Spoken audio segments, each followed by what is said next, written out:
BNP chairperson ও সাবেক প্রধানমন্ত্রী বেগম খালেদা জিয়ার জানাজায় অংশ নিতে মানিক মিয়া এভিনিউ ও সংসদ প্লাজার দক্ষিণ পাশে নেতাকর্মী ও সাধারণ মানুষের ভিড় বাড়ছে। সময়ের সঙ্গে সঙ্গে উপস্থিত আরও বেশি হচ্ছে। বুধবার সকালে মানিক মিয়া এভিনিউতে এই দৃশ্য দেখা যায়। জানাজা দুপুর 2টায় অনুষ্ঠিত হয়েছে।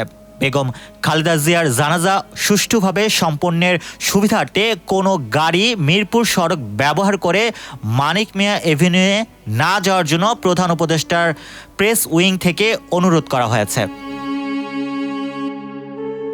সকাল 9:15টার পর শেষবারের মতো খালেদা জিয়াকে এভারকেয়ার হাসপাতাল থেকে গুলশানের বাসায় নেওয়া হয়।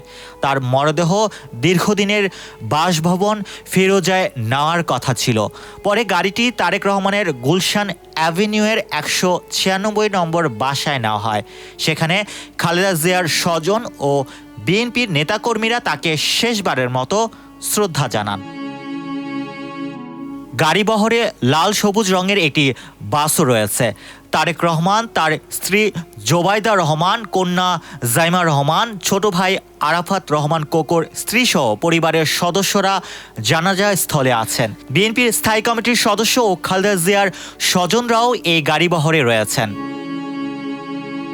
মোহাম্মদ রাসেল, সকাল সংবাদ, ঢাকা।